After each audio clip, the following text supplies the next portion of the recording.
নিজ নিজ পরিবারের অধীনস্থ মহিলাদের কাছে চলে গেলেন, মহিলাদের কাছে খবর জানায়া দিলেন। আম্মা জান আয়েশা সিদ্দিকা বলেন, এর পরের ওয়াক্ত নামাজের মধ্যে যখন আমি মসজিদের দিকে তাকায়া দেখলাম, আমি আনসারী মহিলাদের দিকে তাকায়া দেখি আল্লাহর রাসূল কিছুক্ষণ আগে যে বিধানের কথা মহিলাদেরকে জানাইলেন, মহিলারা সবাই সেই বিধানের উপর আমল করা আরম্ভ করে দিছে। সুবহানাল্লাহ, কি এক আগ্রহ ছিল আল্লাহর বিধানের উপর আমল করা, রাসূলের কথার কি পরিমাণ সত্যায়ন তাদের মধ্যে ছিল, বলা মাত্রই আমল শুরু করে দিত।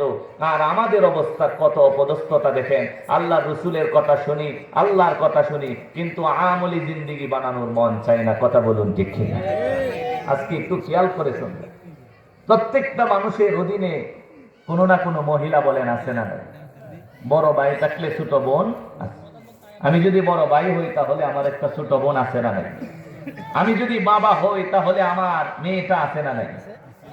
আমি যদি বড় সন্তান হই তাহলে আমার মা, কথা বলুন, আছে না নাই? আমি যদি স্বামী হয়ে থাকি তাহলে আমার বিবি, আমার অধীনস্থ, আমার অধীনে আমার বিবি আছে। আমি বড় ভাই হলে আমার ছোট বোন আছে। আমি বাবা হলে আমার মেয়ে আছে। আমি স্বামী হলে আমার স্ত্রী আছে। আমি বড় সন্তান হলে আমার মা আছে।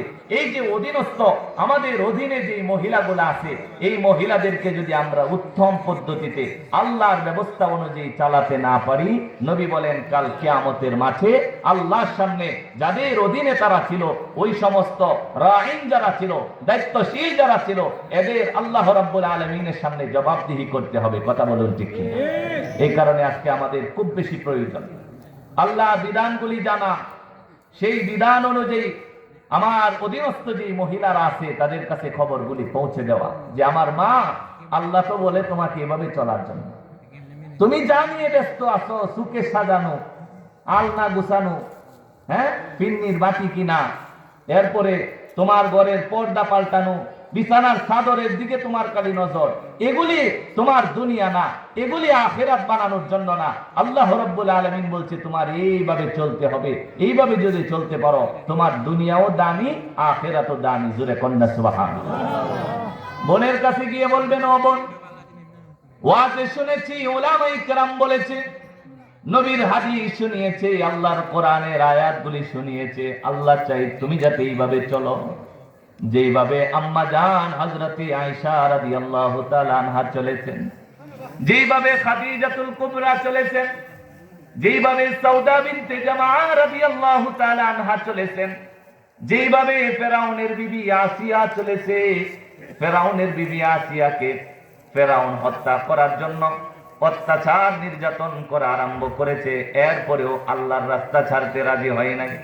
আল্লাহ রাব্বুল আলামিনের কাছে এত দামি মহিলা ছিল, আল্লাহ রাব্বুল আলামিন তার কথা পবিত্র কোরআনুল কারীমের মধ্যে উল্লেখ করে দিয়েছে। আল্লাহ বলে, যখন ফেরাউন তারে নির্যাতন করে, তখন আসিয়া আমারে ডেকে বলে, রব্বুল আলামিন তুমি আমার জন্য জান্নাতের মধ্যে একটা ঘর বানাও, আর এই ফেরাউনের মতো জালেমের জুলুম থেকে আমারে বাঁচাও। সুবহানাল্লাহ। গিয়ে বোনটাকে বুঝাবেন, ও বোন, তোমার চলতে হবে আসিয়ার মতো, তোমার চলতে হবে খাদিজার মতো, তোমার চলতে হবে নবীর মেয়ে হযরতে ফাতেমা রাদিয়াল্লাহু তাআলা আনহার মতো, তোমার চলতে হবে ঈসা পয়গম্বরের মা হযরতে মারইয়ামের মতো। তুমি যে সেই মহিলার মতো চললে হবে না। কেন? কারণ তোমার যদি জাহান্নামের ফয়সালা হয়ে যায়, আমি ভাই সেদিন সহ্য করতে পারো না। মারে গিয়া বুঝাইবেন, মা গো, তোমার চলতে হবে নেককার মুমিনা মহিলাদের মতো। কেন? কারণ তোমার জাহান্নামের ফয়সালা হলে আমি সন্তান মানতে পারবো না। নিজের মেয়েটারে বুঝাবেন, ও মা, তুমি চলবা আম্মা জান আয়েশার মতো মুমিনা মহিলার মতো। কেন? কারণ তোমার জাহান্নামের ফয়সালা হলে আমি বাবা সহ্য করতে পারবো না। এই কথা বুঝানোর দরকার, বলেন আছে না? আরো জোরে বলেন, আছে না নাই? অবশ্যই আছে।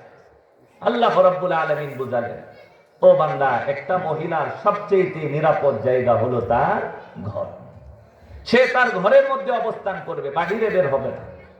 আর একটা মহিলা যদি নিয়ত করে যে আমি ঘরেই থাকবো সারা জীবন, তাহলে ঘরে থাকার ব্যবস্থাও আল্লাহ রাব্বুল আলামিন করে দিয়েছেন। জোরে কোন সুবহানাল্লাহ। আমি যদি আপনাদেরকে একটা দলিলে আকলি দেই, হ্যাঁ, আপনাদেরকে বুদ্ধিভিত্তিক একটা দলিল দিয়ে যদি বোঝাই, তাহলে সহজে বিষয়টা বুঝে আসবে। একটা মহিলা যখন বাবার মায়ের গর্ভ থেকে যখন জন্ম নেয়, তখন সেই মহিলাটা বিবাহ হওয়ার আগ পর্যন্ত কার অধীনে থাকে? জোরে বলেন কার? বাবার অধীনে থাকে না? বাবা তার লালন পালন করে, বাবা তারে খাওয়ায়, বাবা তারে পোশাক দেয়, বাবা সমস্ত কিছু তার দায়িত্বগুলি পালন করে। বিবাহ দেওয়ার আগ পর্যন্ত এই মেয়ের একটা কিছুর দায়িত্ব নিজের নিতে হয় না, যা প্রয়োজন হয় সবকিছু বাবার পক্ষ থেকে ব্যবস্থা হয় কি হয় না? বুঝেন বুঝেন? বিবাহ আর হওয়ার আগ পর্যন্ত একটা মেয়ের দায়িত্ব কার? বাবা। যখন তারে একটা স্বামীর হাতের মধ্যে উঠায় দিচ্ছে, সে যখন স্বামীর ঘরে চলে গেছে, তখন এই দায়িত্বটা আল্লাহ রাব্বুল আলামিন মেয়ের নিজের কাঁধের উপর দেন নাই, বাবার কাঁধ থেকে স্থানান্তর কইরা আল্লাহ রাব্বুল আলামিন স্বামীর কাঁধের উপর মহিলার দায়িত্বটা গোছায়া দিয়েছে। কথা বলুন ঠিক ঠিক? এখন থেকে দায়িত্ব কার? স্বামী। আবার মনে করুন এই স্বামীর ঘরে থাকাকালীন সময়ে 20 বছর 25 বছর পরে মহিলার আগে স্বামী মারা গেছে, আল্লাহ রাব্বুল আলামিন এরপরেও দায়িত্বটা মহিলার নিজের কাঁধে দেয়। আল্লাহ দেখে বড় সন্তান আছে, দায়িত্বটা স্বামীর কাঁধ থেকে নিয়ে বড় সন্তানের কাঁধের উপর দিয়ে দেয়। কথা বলুন ঠিক কিনা? মৃত্যুর আগ পর্যন্ত সন্তান তার দায়িত্ব পালন করে। কখনো তার দায়িত্ব বাবার কাঁধে, কখনো তার দায়িত্ব বড় ভাইয়ের কাঁধে, কখনো তার দায়িত্ব স্বামীর কাঁধে, কখনো তার দায়িত্ব নিজের বড় ছেলেটার কাঁধের উপর। আল্লাহ তাআলা এইভাবে দিয়েই একটা মহিলার পুরা জিন্দেগি পার করে দেয়। কথা বলুন ঠিক কিনা? এখন যদি মহিলাটা ইচ্ছা করে বাবার ঘরে যতদিন থাকবো ঘরে থাকবো, স্বামীর ঘরে যতদিন থাকবো ঘরে থাকবো, ছেলের অধীনে যতদিন থাকবো ততদিনও ঘরেই থাকবো, ঘর থেকে বাহির হব না, নাফরমানিতে যাইব না, ফিতনার জিনিস হওয়ার জন্য রাস্তায় বের হব না। আল্লাহ আমারে ঘরে ঠাই দিয়েছেন, আমি ঘরেই বসবাস করব। বলেন একটা মহিলার জিন্দেগি ঘরে কাটানোর এরকম ব্যবস্থাপনা আছে না নাই? অবশ্যই আছে, কিন্তু আমার মা বোনেরা চায় না। এটাই হলো আমাদের সবচেয়ে বড় দুর্বলতা। কথা বলুন ঠিক কিনা? আল্লাহ বলছে ঘরে থাকলে একটা মহিলা সবচেয়ে বেশি নিরাপদ। এখন ঘরে থাকতে গেলেও কিছু নিয়ম কানুনের দরকার আছে। আমি একটা একটা করে বলবো, আপনারা একটা একটা করে বুঝে নেবেন, এরপরে আলোচনা শেষ ইনশাআল্লাহ।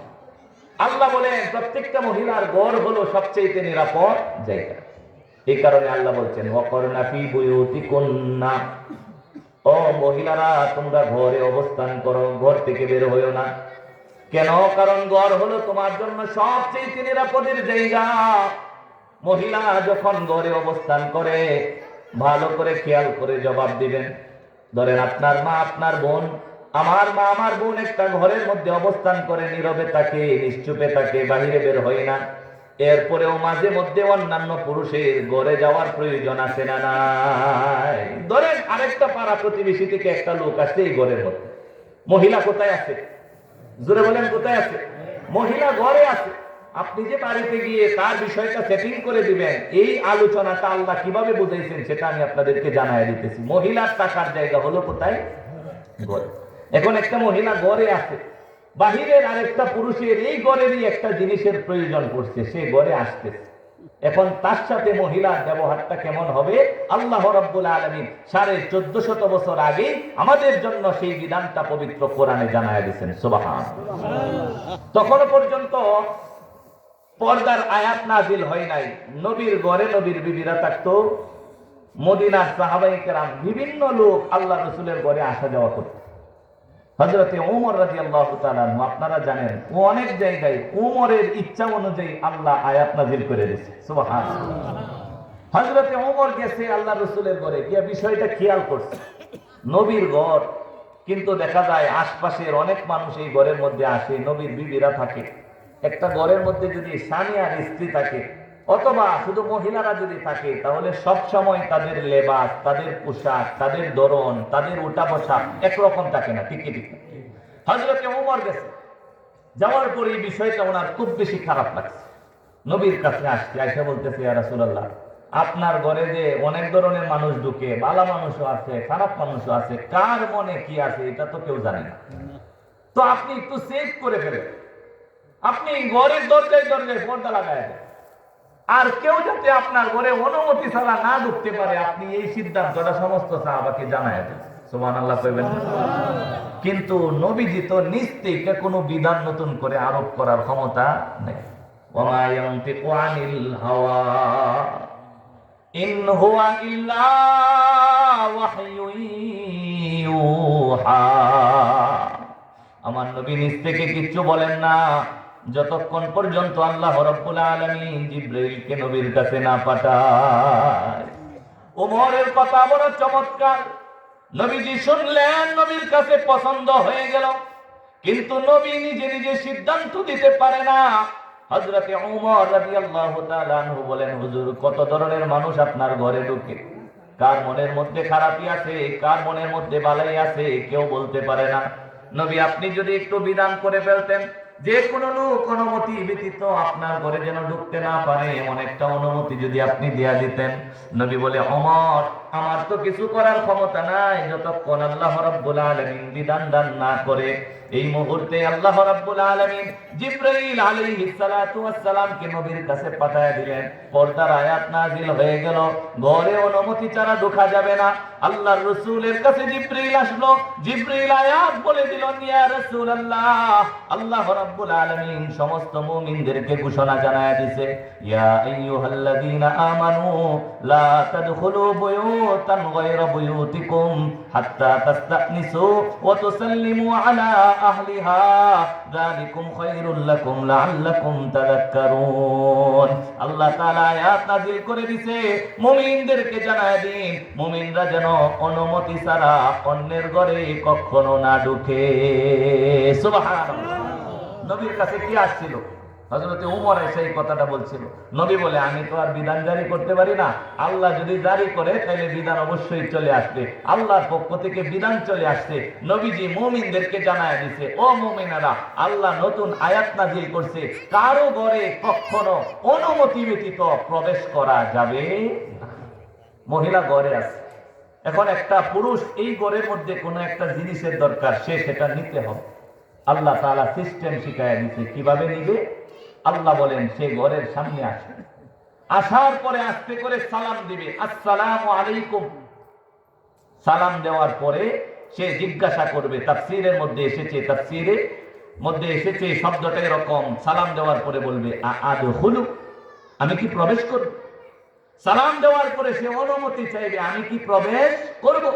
আল্লাহ তাআলা জানায় দিয়েছেন, হাত্তা তাস্তানিসু ওয়া তুসাল্লিমু আলা আহলিহা, বলতেছে তুমি অনুমতি চাইবা এবং সালাম দিবা, যতক্ষণ পর্যন্ত ভিতর থেকে অনুমতি না আসবে ততক্ষণ পর্যন্ত ঘরের ভিতরে তোমার ঢোকার কোনো অধিকার নেই। এখন লোকটা আসছে, সালাম দিচ্ছে, সালাম দেওয়ার পরে ঘর থেকে আওয়াজ আসছে, আওয়াজ আসবে না? ঘরে আর কেউ নাই, শুধু আছে একজন কি মহিলা, বিবি আছে। বলে, সালামের আওয়াজটা কেমন হবে? যদি কোনো কথা বলতে হয় তাহলে কথার ধরনটা কেমন হবে? আল্লাহ রাব্বুল আলামিন সেই কথার ধরনও শিখাইয়া দিয়েছেন। আল্লাহ বলেন, ফালা তাখদানা বিল কওল, সাবধান, কোমল কণ্ঠে, নমনীয় কণ্ঠে, আকর্ষণীয় কণ্ঠে মহিলারা তোমরা কথা বলবে না। কেন? আকর্ষণীয় কণ্ঠে যদি কথা বলো, কোমল কণ্ঠে যদি কথা বলো, তাহলে পুরুষের ভিতরে যদি রূপ থেকে থাকে তাহলে সে লালসায় লিপ্ত হয়ে যাবে, তোমার প্রতি আকাঙ্ক্ষিত হয়ে যাবে, তোমার প্রতি সে ঝুঁকে যাবে।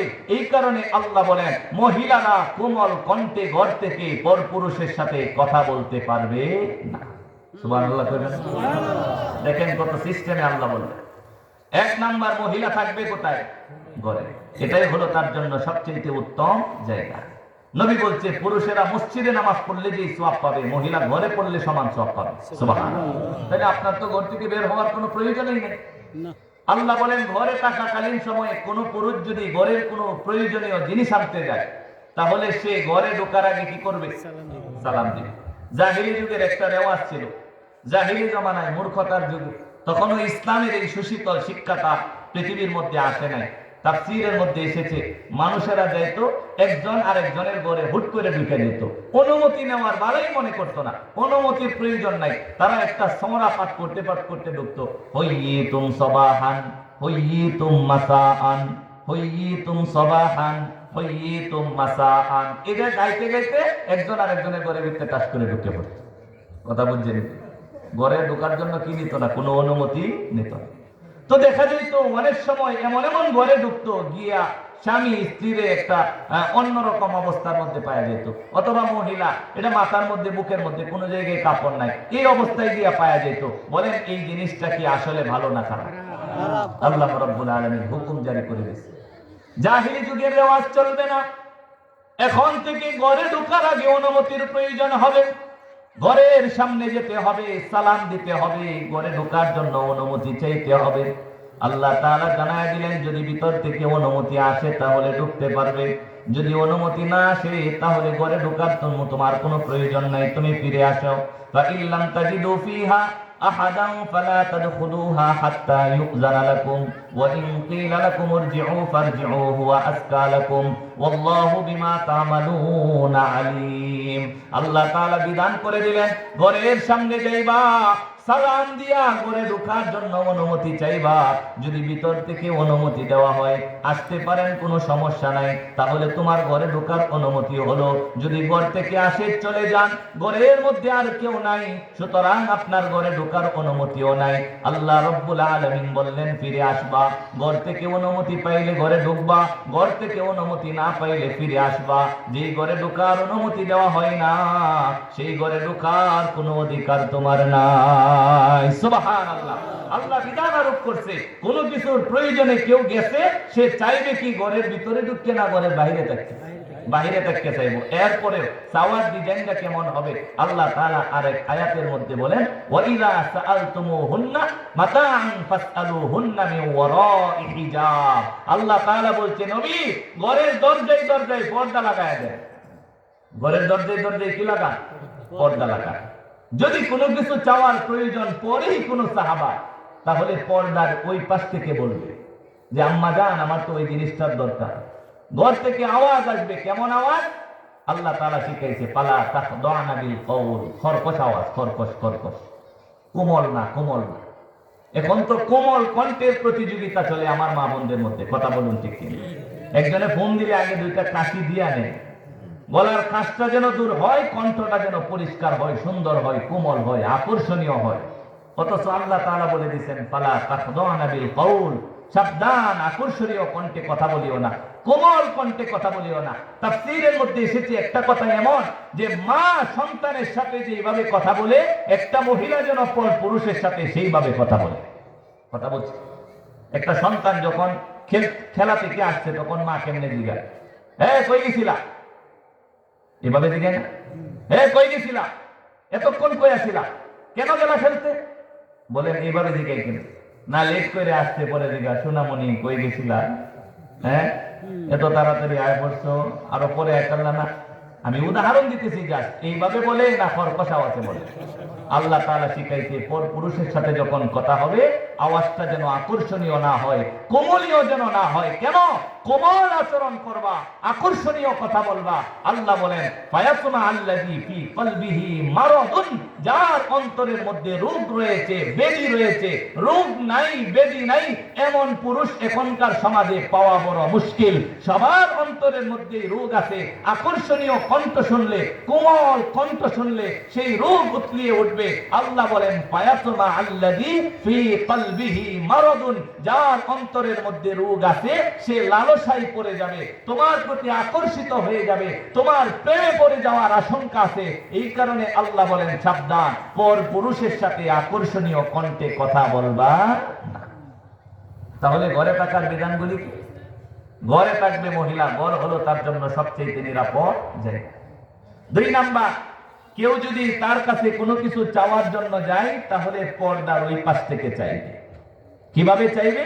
সালাম দিয়ে ঘরে ঢোকার অনুমতি চাইবে। অনুমতি হলে ঘরে ঢুকতে পারবে, অনুমতি না হলে ঘরে ঢোকার কোনো অধিকার নেই। আর ঘরের ভিতর থেকে মহিলা যে কথা বলবে, এই কথাটা কি খুব কোমল কণ্ঠে বলবে না কর্কশ কণ্ঠে বলবে? জোরে বুঝে বলেন, কোমল না কর্কশ? এমন ভাবে বলবে যাতে এই পুরুষের মন্তরে এইটা আসে যে এই বেডির সাথে যাতে আর জিন্দিগিতে কোনোদিন কথা বলতে না।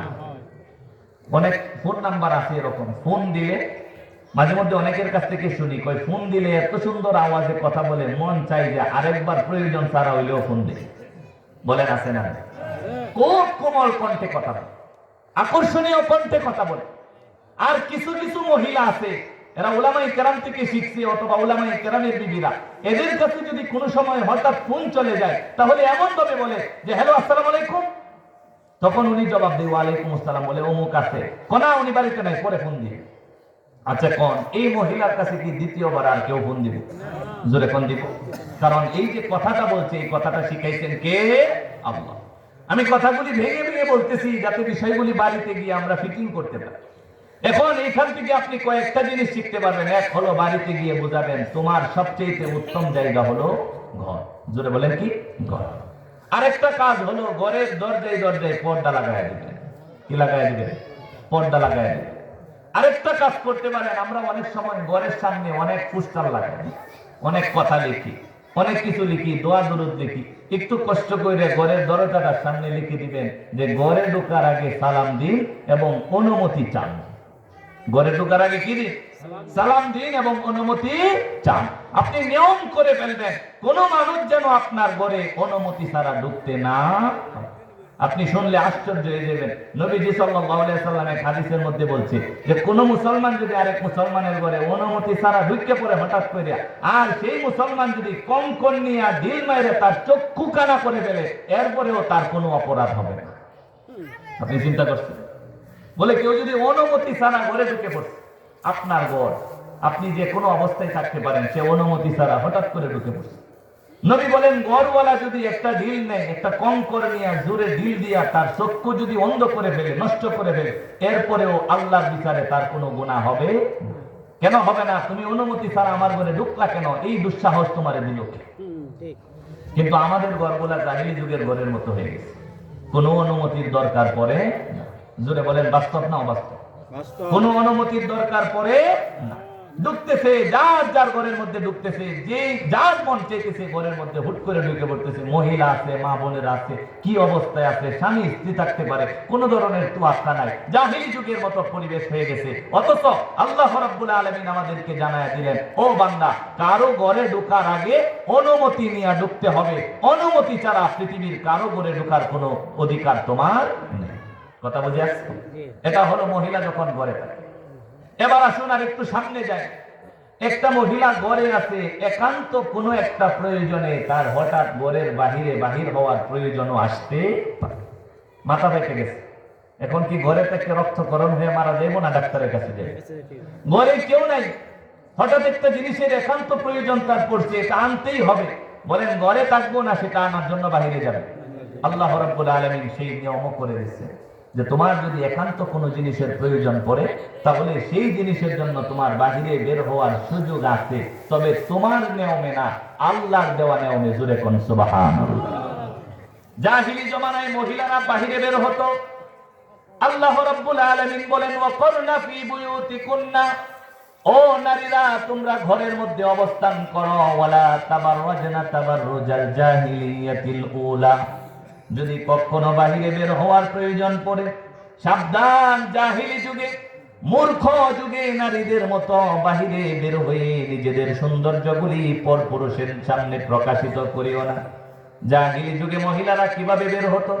তাফসীরের কিতাবের মধ্যে এসেছে, জাহিলি যুগে মহিলারা যখন রাস্তার মধ্যে বের হতো, তাদের গায়ের উপরে কোনো ধরনের ওড়না তারা রাখতো না। গায়ের মধ্যে শুধু জামা থাকতো, কাপড় থাকতো। ওড়না বলতে কোনো জিনিস রাখতো না, মাথা ঢাকতো না। ওড়না যেহেতু নাই, কিতাবের মধ্যে এসেছে তাদের গলাটা সুস্পষ্ট দেখা যেত এবং বুকের উপরে অংশ বিশেষ দেখা যেত। পিছনের দিক থেকে 2-3টা কুপা লাগাতো চুলের মধ্যে, সেই কুপাগুলি ছেড়ে রাখতো। বলে এই অবস্থায় মহিলারা রাস্তা দিয়ে অবাধে ঘোরাফেরা করতো। আরেকটা লক্ষণ ছিল, পুরুষ দেখে দেখে পুরুষদের সামনে দিয়ে মহিলারা চলতো। নাউজুবিল্লাহ। বলেন এটা জাহিলি যুগের পরিবেশ ছিল। মহিলারা রাস্তার মধ্যে বের হয়ে যেত, তাদের গায়ের মধ্যে কোনো ওড়না তারা রাখতো না। ওই সমস্ত জাহিলি যুগের নিয়ম অনুযায়ী এখনো সমাজের মধ্যে কিছু মেয়ে লোক ওড়না ছাড়া রাস্তায় বের হয় কি হয় না? বাস্তবতায় আমাদের বড় লজ্জা লাগে। জাহিলি জমানার পরিবেশ ছিল এরকম, যেই যুগে মহিলারা বাড়ি থেকে নিজে সাজগোজ করে এরপরে অল্প কাপড় পরিধান করে নিজের আকর্ষণীয় অঙ্গগুলি বাহির করে রাস্তা দিয়ে পুরুষের সামনে দিয়ে হেঁটে বেড়াইতো। আল্লাহ রাব্বুল আলামিন মুমিন নারীদেরকে ঘোষণা করে বললেন, সাবধান, ওয়ালা তাবাররুজনা তাবাররুজাল জাহিলিয়াতিল উলা। ওই জাহিলি যুগে, মূর্খতার যুগে নারীরা মেয়েরা যেইভাবে রাস্তার মধ্যে নিজের সৌন্দর্য বাহির করে চলাফেরা করত, তোমরা কিন্তু সেইভাবে চলতে পারবে না। কেন? কারণ তোমরা হলো মুমিন নারী, তোমরা হলে মুসলমান নারী। মুমিন নারী, মুসলমান নারী কখনো জাহিলি যুগে নারীদেরকে অনুসরণ করতে পারে না। ঠিক কি না? আল্লাহ তাআলা নিয়ম করে দিলেন, তোমাদের যদি বাহিরে বের হতে হয় তোমাদের অবস্থা হবে কেমন? আল্লাহ রাব্বুল আলামিন জানায় দিলেন, ও নবী আপনি বলে দিন, ইয়া আইয়ুহান নাবিয়্যু কুল লিআজওয়াজিকা ওয়া বানাতিকা ওয়া নিসাইল মুমিনিন ইউদনিনা আলাইহিন্না মিন জালাবিবিহিন। আল্লাহ তাআলা রাসূলকে বললেন, আপনি আপনার বিবি এবং মুমিন মহিলাদেরকে জানিয়ে দিন, মহিলারা যখন রাস্তার মধ্যে বের হয় তারা যেন মাথার উপর থেকে চাদরটাকে নিচের দিকে ফেলে দেয়। মাথার উপর থেকে চাদর কোন দিকে ফেলবে?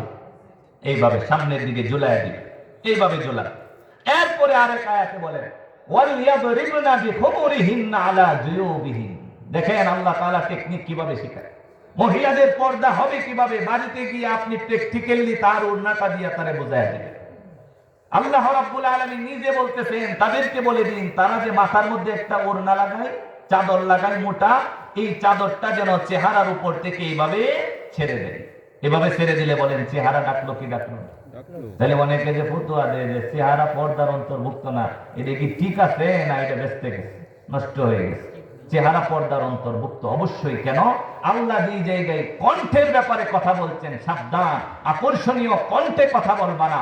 একটা মহিলার কণ্ঠ যদি পর্দা হতে পারে তাহলে সকল সৌন্দর্যের নমুনা যেখানে, সেটা কেন পর্দার অন্তর্ভুক্ত হবে না? ঠিক। নবীজি সাল্লাল্লাহু আলাইহি ওয়াসাল্লাম যেদিন ইন্তেকাল করে দুনিয়া থেকে বিদায় নিয়েছেন, হযরতে আবু বকর কাছে ছিল না, হযরতে ওমর কাছাকাছি ছিলেন। ওমর দৌড়াইয়া আসছে। আয়েশা যখন দেখে সমস্ত সাহাবারা কান্না করতেছে, ওমর ভাষণ দিছে, যে বলবে আমার নবী ইন্তেকাল করেছে তার জন্য আমার এই তরবারি রেডি আছে। ওমর বলে, নবী মরতে পারে। হযরতে আবু বকর দূরে ছিলেন।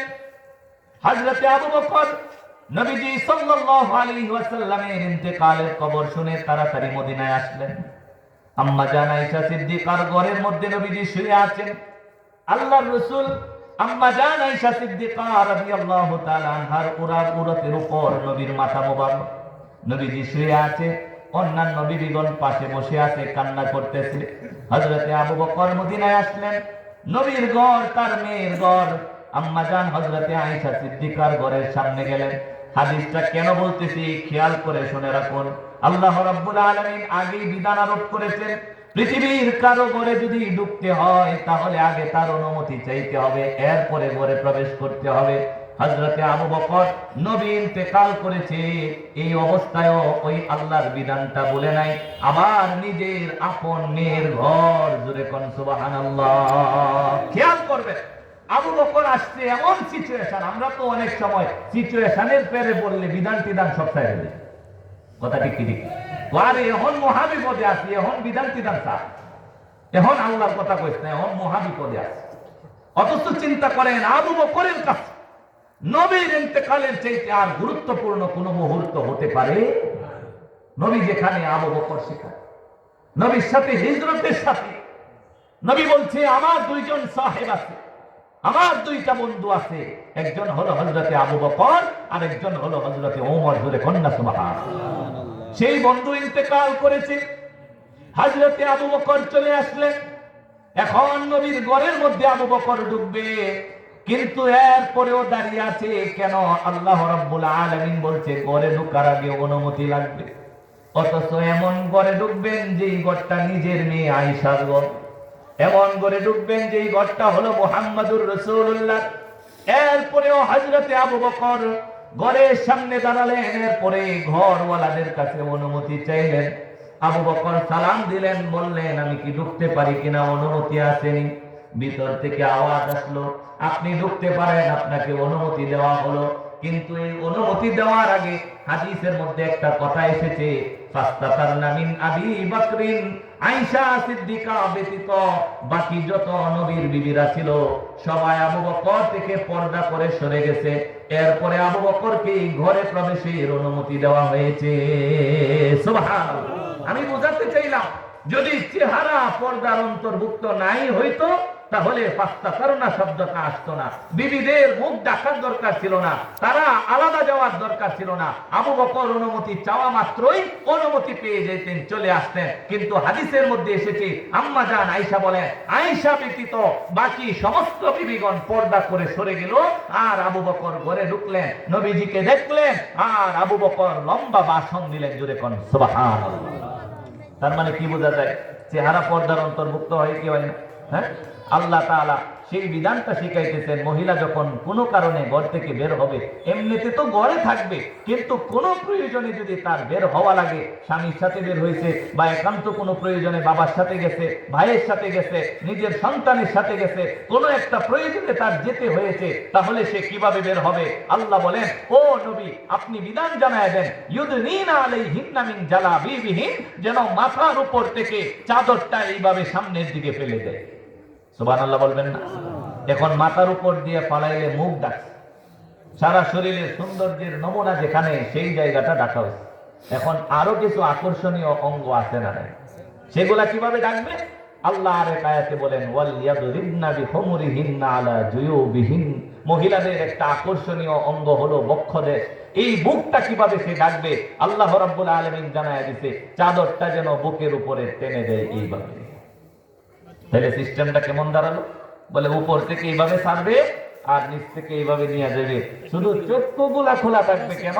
যাতে রাস্তা চলতে তার অসুবিধা না। এরপরে আল্লাহ রাব্বুল আলামিন আরেকটা কথা বললেন, আপনি মহিলাদেরকে জানায় দিবেন, ওয়ালা ইয়াদরিবনা বিআরজুলিহিন্না লিয়ু'লামা মা ইউখফিনা মিন যিনাতিহিন, মহিলাদের শরীরের অঙ্গ প্রত্যঙ্গের ভিতরে কিছু সৌন্দর্য আমি আল্লাহ লুকায়া রাখছি। মহিলাদের প্রত্যেকটা অঙ্গ হলো আকর্ষণীয়। সাবধান, যখন তারা রাস্তায় চলবে, নবী আপনি বলে দিন তারা যেন পাগুলি জোরে জোরে জমিনের মধ্যে না ফেলায়।